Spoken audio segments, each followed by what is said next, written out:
namin boses kaya nilimi ko. Mga nagbe-boses taga sa BP. Yan, naga-effect ba? Ginagawa si Pastor Sumano na nga mag-pray sa ato nga tithes and offering. Doa sa lawat sa pagdawat nimo sa siling nga jutay ang mga panalangin nga imo gihatag kanamo.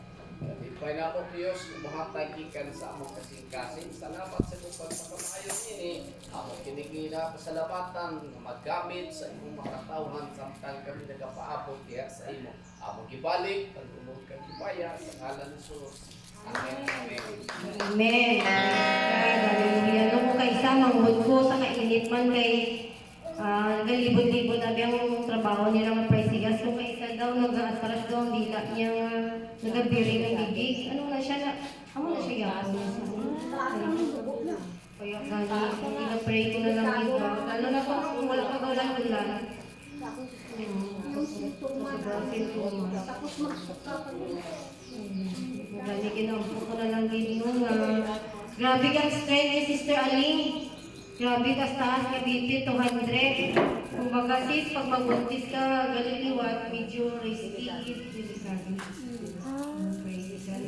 Kung ilang bulit sa iya sa atong nga Diyos kay kumbaga matumba ka na sila. Para di mo lapot mo. Bantayan din. So, magpamati kita sa pulong sa atong nga Diyos. Praise God. Amen. Atong talaga kay lanman sa pagkaon. Praise God. Yang God bless, Pastor Salaho. Praise God.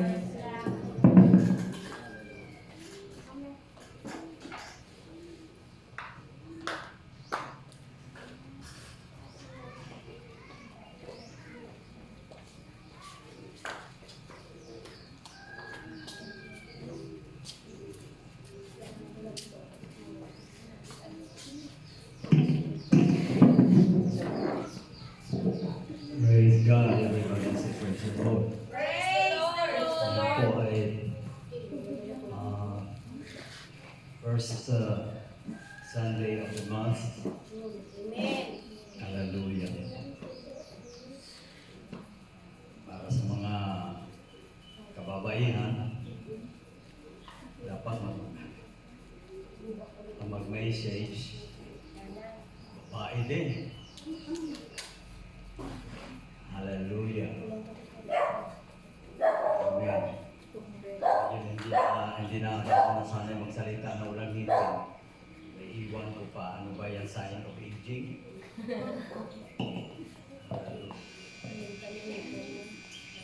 Well, I would like everybody to please rise up.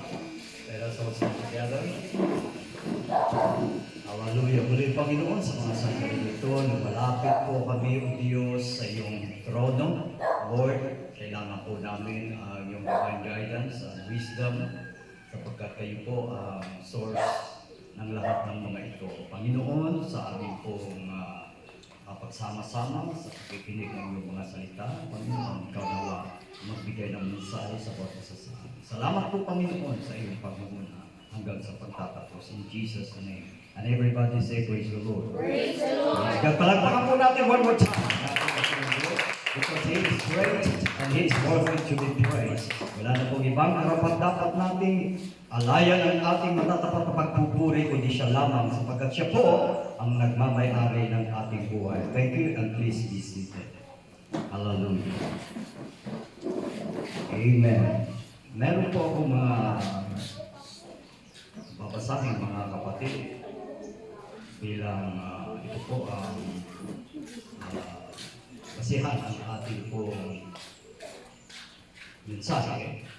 Ang sabi po sa Ecclesiastes chapter 4, verses 9 all the way down to verses 12, two are better than one because they have a good reward for their labor. For if they fall, the one will lift up his fellow, but woe to him that is alone when he falleth, for he hath not another to help him up. Again, if two lie together, they have hid. But how can one be one alone? And if one prevail against him, two shall withstand him. And a threefold cord is not quickly broken.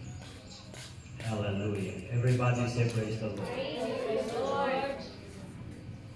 Maigi ang dalawa kay sa nag-iisa ang sabi ng banal na kasulatan. May advantage at saka disadvantage, mga kapatid. Amen? Amen. Hallelujah. Katulad po sa sinabi ng isang napakatalinong hari, mga kapatid ng Israel, natuklasan niya po na totoo talaga na kapag ka ang isa'y nabuwal, pag nag-iisa, sabi nga, kawawa siya dahil wala ikang makakatulong kapag bangon sa isa. Kaya napakaganda po, mga kapatid. Kung ang mag-asawa ay parang manampalataya. Amen. Amen. Sapagkat kung tanungin po natin ang ating Panginoon, nung tinugon niya yung request ni Solomon, naibigay sa kanya yung kanyang mga kahilingan. Pero merong isang kondisyon ng Panginoon. Bibigay ko yung iyong hinihiling na ang karangyaan, kayamanan, lahat ng yan ay giveaways ko na lang sa inyo. Sa iyo, dahil ako'y na-impress doon sa iyong kahilingan. Hindi mo kaagad-agad hiniling sa atin ng mga gayong bagay, kundi ang pinakamahalaga, wisdom and knowledge. Kaya, nakatatak na sa ating kapatid. Hindi na natin siya makalimutan. Pag wisdom and knowledge siya pag-uusapan ng brother po. Amen. Hallelujah. Amen. So may mga good name, may mga good name na ang mga kapatid. Hallelujah. Si Joshua, nagpaalam, medyo sabik na rin siyang makasalamuha ang kanyang mga kaibigan. Ang sa atin si Caleb, tahimik si Caleb ngayon. Hallelujah. Okay, everybody say praise the Lord. Praise the Lord. So, pinagkaloob po ng Panginoon ang kahilingan ni Solomon. Pero, meron lamang siyang isang kondisyon. Kung maghanap ka ng iyong maging kapartner sa buhay, huwag na huwag kang kumuha dapat sa Israel. Yan talaga. Huwag kang kumuha. May babala talaga, may warning sa Panginoon. Ano po? Na kung kumuha siya ng kanyang maging kapartner sa buhay, kailangan Israelites. Pero palibhasa mga kapatid, sumubra ang dunong, ang karunungan ni Solomon. Parang nilampasan niya pa, para bagang mas magaling pa siya sa Diyos. Dahil ang Panginoon, gusto niya doon sa bayang Israel. Pero kita niya po mga kapatid ang kalagayan ng kanyang amang si David. Dahil punong-puno po ng pakikipagdigma ang kanyang ama. Kaya ang akala niya, ito na po ang kalooban ng Panginoon. Kaya ang ginawa niya mga kapatid, para wala nang digmaan, hindi na siya nakinig doon sa kondisyon ng Panginoon na dapat sa Israel lang. Ang ginawa niya mga kapatid, lahat ng reyna, kung pwede, inasawa niya.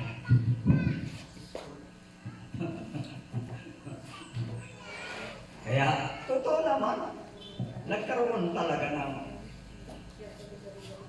peaceful mga kapatid.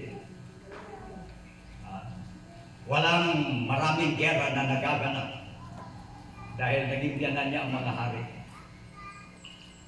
Pero nilabag niya ang kalooban ng Panginoon. Hallelujah. Nilabag niya ang kalooban ng Panginoon. Kaya mula sa Old Testament, baba tayo hanggang New Testament mga kapatid.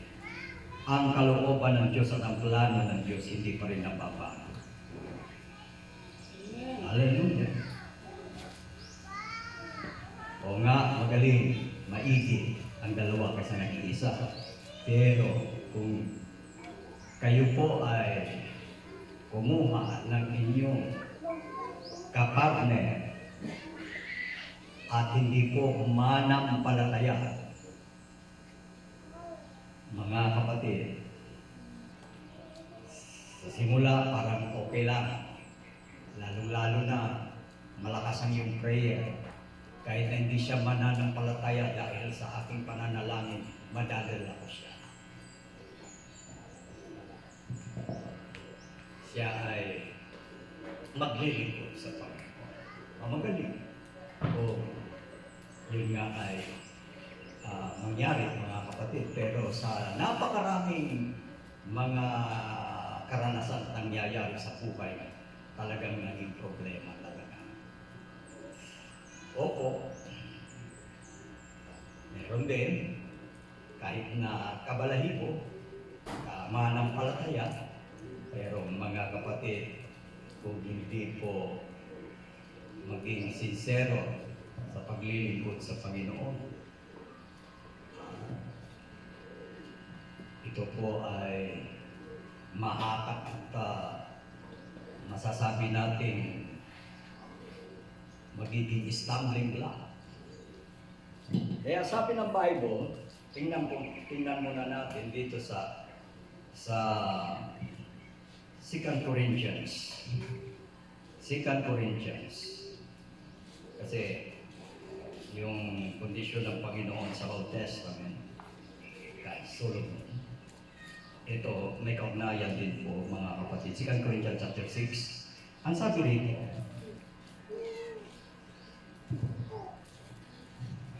huwag. Sabi rito, pag sinabi, huwag kayong makipamatok ng kabilan sa mga di manampalataya, sapagkat anong pakikisama mayroon ang katuwiran sa kantuan, o anong pakikisama mayroon ang kaliwanagan sa kadiliman, o anong pakikipagkasundo mayroon si Kristo kay Belial, ibig sabihin Satanas, o anong bahagi mayroon ang sumasampalataya sa sumasampalataya, at anong pagkikipag-isa mayroon ang templo ng Diyos sa mga Diyos-Diyosan, sapagkat tayo ay templo ng Diyos na buhay. Gaya ng sabi ng Diyos, mananahan ako sa kanila at lalakad ako sa kanila, at ako'y magiging kanilang Diyos at sila'y magiging aking bayan. Kaya nga, magsialis kayo sa kanila, magsihiwalay kayo, sabi ng Panginoon.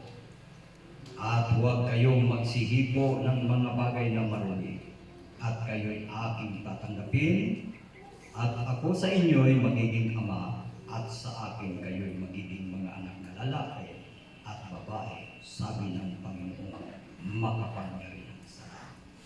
Hallelujah! So napakaliwanag po mga kapatid ang sabi ng banal na kasulatan. Walang ikang pakikisama ang kadiliman sa kaliwanagan, at ang di mananampalataya sa mga mananampalataya.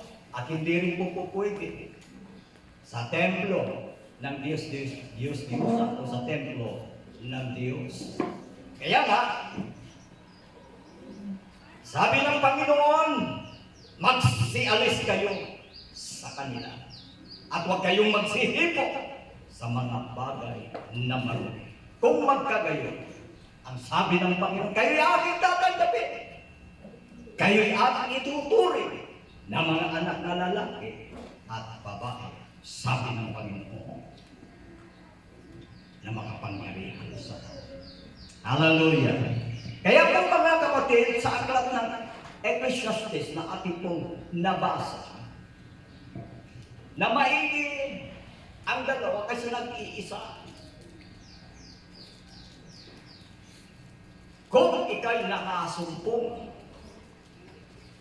ng iyong katuwang sa buhay, na godly, mayroong takot sa Diyos, lumalakad sa kalooban ng Panginoon. Wow, napakaganda. He that findeth wife, findeth good things. At sabi ng Biblia, meron silang mabuting kagantihan sa kanilang mga gawa.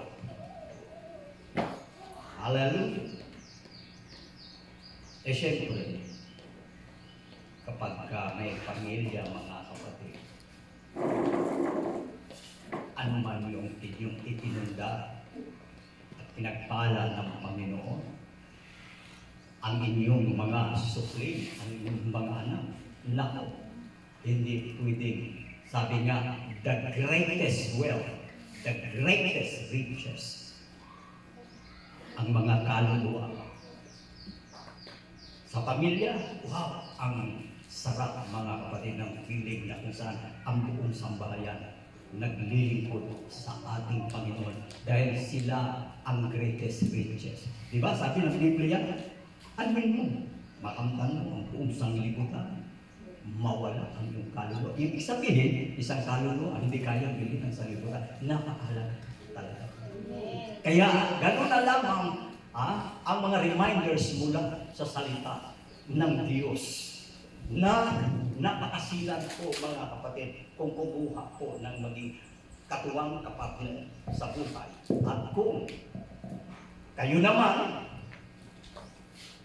ay isang pamilya, mga kapatid, wow, kapag ang kamay ng Diyos ang siya pong nangunguna, ang Diyos po mga kapatid, ang siyang nagbigay ng mga biyaya, yan po ang isang sabi ng banal na kasulatan, meron pong mabuting kagantihan sa kanilang mga gawa. Hallelujah. Pero ganun pa man mga kapatid, hindi pa naman huli ang lahat, hindi pa tapos ang laban, hindi pa bumabalik ang Panginoon. Kaya mapalad po tayo mga kapatid na kung saan nakilala po natin ang Panginoon. Naglilingkod po tayo sa ating Panginoon at ang ating pamilya. Dapat mga kapatid, kailangan ang marugtog at taimtim na pananalangin. Huwag po tayong susuko. Everybody say praise the Lord. Napakasarap po mga kapatid na sa gawain ng Panginoon. Sama-sama ang sambahayan. Hallelujah. Isang napakalaking kagalakan mga kapatid sa isang naglilingkod sa ating Panginoon. Kahit na sabihin natin, hindi pa talaga kasama niya sa pananampalataya o hindi pa kasamang naglilingkod. Pero dahil sa kanyang katapatan at sa kanyang napakagandang mga ipinakita mga kapatid, ang sabi ng Biblia, kahit hindi siya magsalita, dahil sa kanyang magagandang gawain, ang di manampalataya ay maliligtas, mako-convert. Kaya maraming patotoo mga kapatid na ang una ay lalaki ang naglilingkod dahil sa kanyang katapatan na convert ang kanyang asawa mga kapatid. Mayroon naman una ang babae, pagkatapos na convert din ang lalaki. Pero mas mahirap talaga mga kapatid kung ang unang manampalatay babae, mabuti kung ang unang naging manampalatay lalaki. Kasi may authority kasi ang lalaki. Meron kasi kahit na kumbaga sa mas malapit talaga ang lalaki na kumbaga umilig sa Panginoon. Kaya na madaling makukonvert ang asawang babae. Pero kapag ang nauna mga kapatid, asawang babae, medyo may kahirapan talaga. Yung si Juan, yung pastor na ngayon at nandun na sa States, yung si pastor, alaala ko, Pastor Vic Bayan, na dating manager ng Toyota Motor dito sa Pilipinas mga kapatid. Pero dahil ang na-convert, unang na-convert yung kanyang may bahay. Kaya nangyari mga kapatid, grabe ang persecution na kanyang tinanggap. Grabe ang tinanggap niya mga kapatid ng mga pagkurusa. Just imagine, kukuha ng babae, dalhin sa bahay nila mga kapatid. Pero grabe, hindi talaga sumusuko yung si sister, yung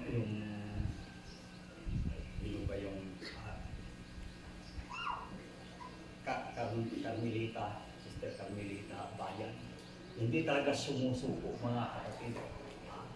Pinakita niya talaga ang katapatan niya paglilingkod niya sa Panginoon. Pagkatapos binubugbog pa siya. Binubugbog pa siya ng kanyang husband. Pero hindi talaga siya bumigay. Grabe. Talagang naniniwala siya na ang Diyos ay gagawa ng paraan. Kaya sa aking mga kapatid, dahil sa ipinakita niyang buhay ng isang tunay na Kristiyano, na-convert sila laki. Nung na-convert sila laki mga kapatid, grabe, napakaganda ang patutuo.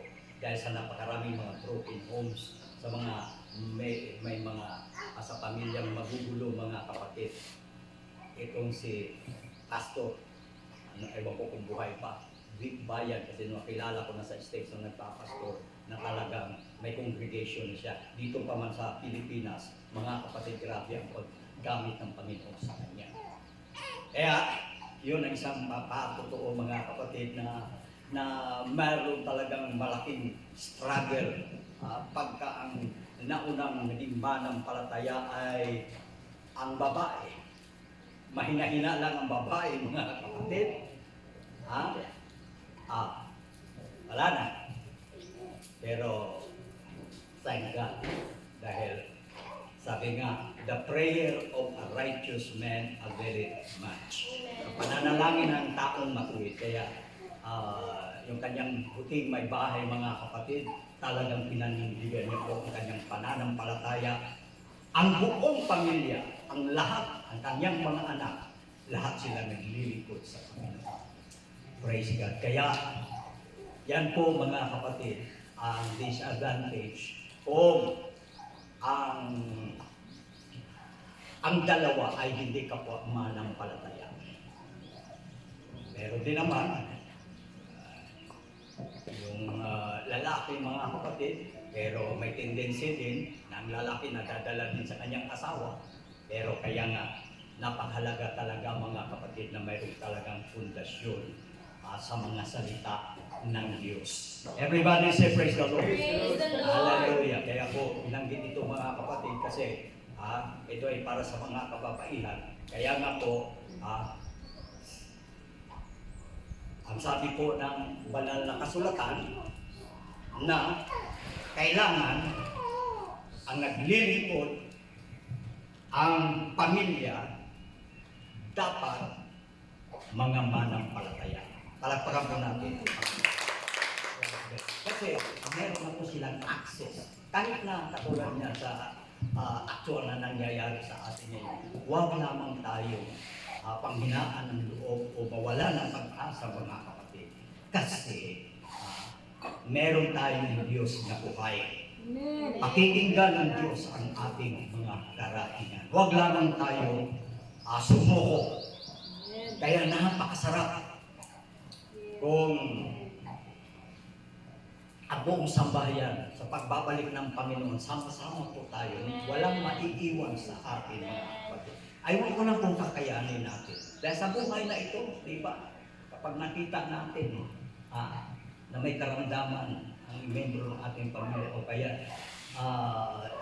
nakakaranas mga kapatid ng kahirapan, apektado talaga tayo. Ano kaya mga kapatid ko sa kabilang buhay? Sa kabilang buhay, may isa sa membro ng pamilya natin, hindi natin makakapiling, hindi natin makakasama sa kaharian ng ating Panginoon. Ano kaya? Kung ilalarawan natin mga kapatid, ano po?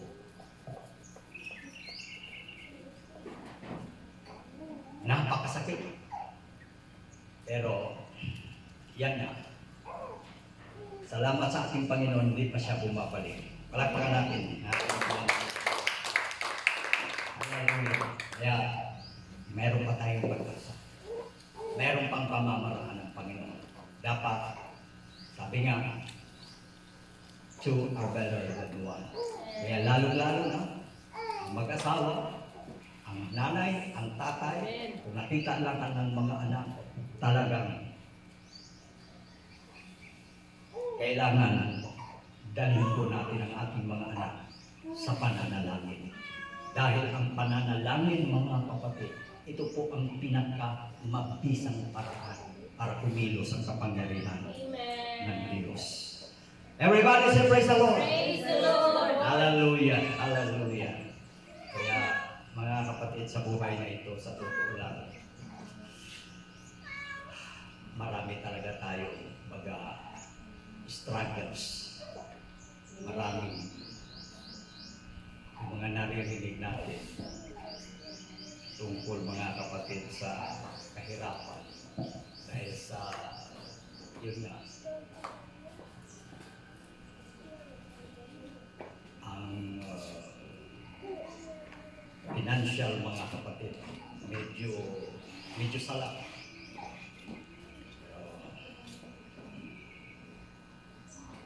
Sabi nga ng Jeremiah chapter 33 verse 3, call unto me and I will answer thee and shew thee the great and mighty things. At ito pa ang napakaganda mga kapatid, kung kayo kapwa naglilingkod sa ating Panginoon. Ang nanay at tatay naglilingkod sa ating Panginoon. Merong napakaganda dito mga kapatid na sinasabi ng banal na kasulatan. Sa Numbers 14, Numbers 14:28 ba yun? Na ang sabi rin, as truly as I live, saith the Lord, as ye have spoken in my ears, so will I do for you. Ibig sabihin mga kapatid, ang nanay at saka tatay, kapwa, ipinarinig nila sa ating Panginoon ang kanilang mga kahilingan. Kung ano yung kanilang kahilingan sa Panginoon. Pag narinig ng Panginoon yung ating mga dalangin, ano ang sabi ng Panginoon? Kung ano ang aking napakinggan, gayon ang gagawin ko sa inyo. Palakpakan natin ang Panginoon. Hallelujah! Gawin! Yun po ang gagawin ng Panginoon. At sabi ng Panginoon, mga kapatid, bago kayo nagsalita, bago kayo humiling sa akin, sinagot ko na kayo. Amen. Hallelujah. Kaya hantayin yung mga kapatid, may kasagutan ng Panginoon. Praise God. Kaya ang buong pamilya gusto ng Panginoon. Pangako niya yan. Buong sambahayan, maliligtas. Huwag mong limitahan ang kapangyarihan ng Panginoon. Dahil nagagawa ng Diyos ang lahat ng mga bagay. Hallelujah. How good is for brethren to dwell together in unity. Lalong-lalo na ang buong sambahan naglilingkod sa ating Panginoon. Amen. Kaya parang imposible. Tigas na talaga ng ulo niya. Hindi na talaga mabawa.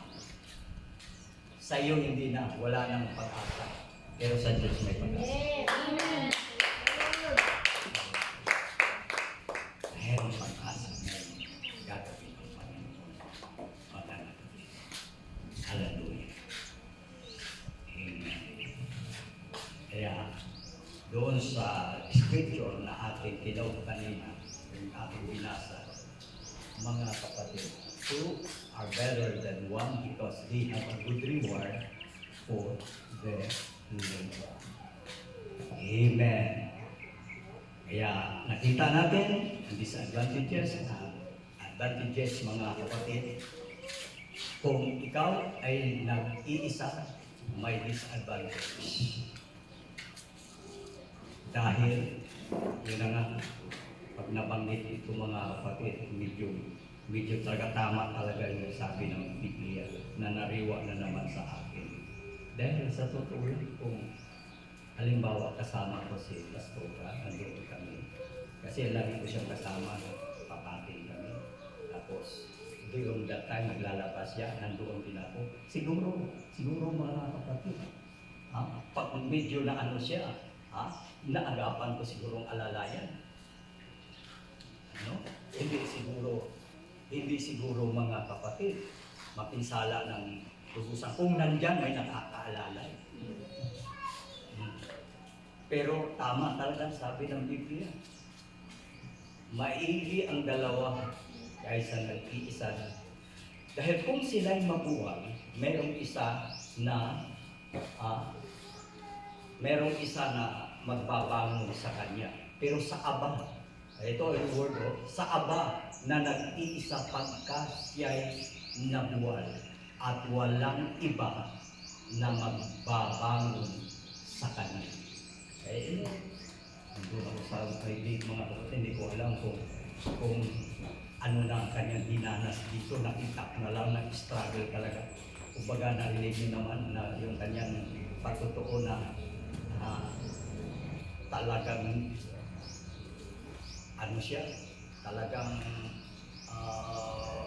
naningkamo. Pinilit niya talagang tumayo at saka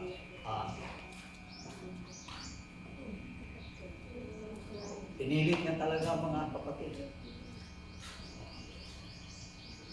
para makarecover lang. Pero kaya yan po ang medyo masakit na karanasan at tama talaga yung sabi ng banal na kasulatan. Ngayon, ang sabi ng Biblia na ang isang tao manaig laban sa kanya. Ang dalawa ay makalalaban.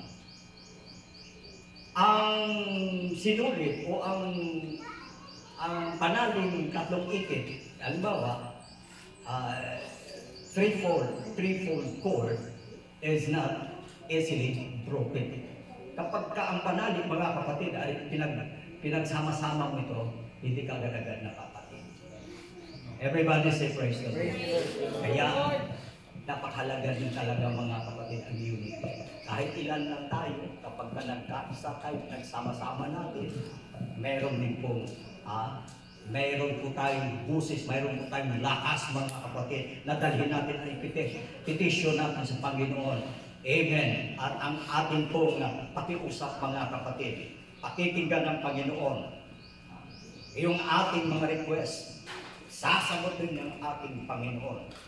Dahil kung meron tayong pagkakaisa mga kapatid na dalhin ang ating usapin sa ating Panginoon, meron pong mangyayari. Palagpakan natin.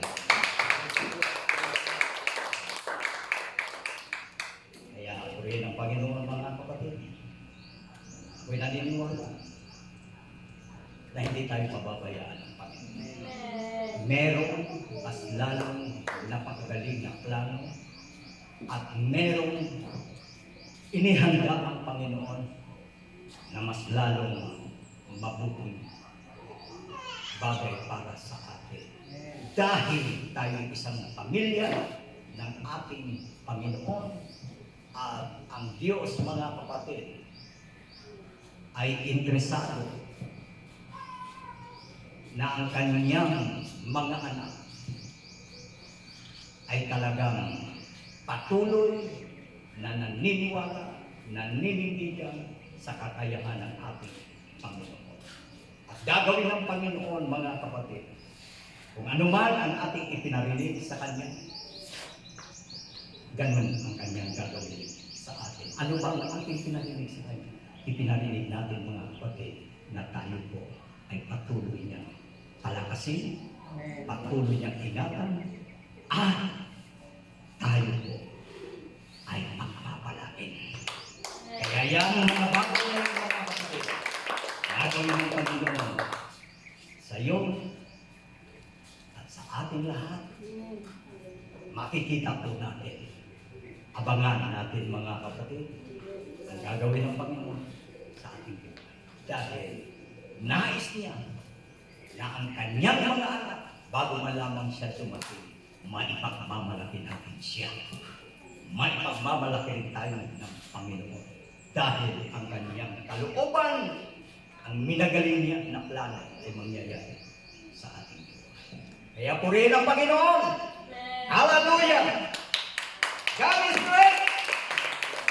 God is worthy to be praised! Hallelujah! Sa kanya, mga kapatid, nakasalalay ang ating tagumpay. Sa kanya, mga kapatid, ang ating napakagandang kinabukasan, ang ating kaligtasan, nasa kanya. Kaya naman, samantalang tayo ay binibigyan ng Panginoon pagkakataon sa ating buhay, kailangan patuloy natin siyang paglingkuran. Patuloy natin siyang pagkatiwalaan sa ating buhay. At tiyak, mga kapatid, merong mangyayari at merong gagawin ang Panginoon sa ating buhay. Palakpakan po natin ang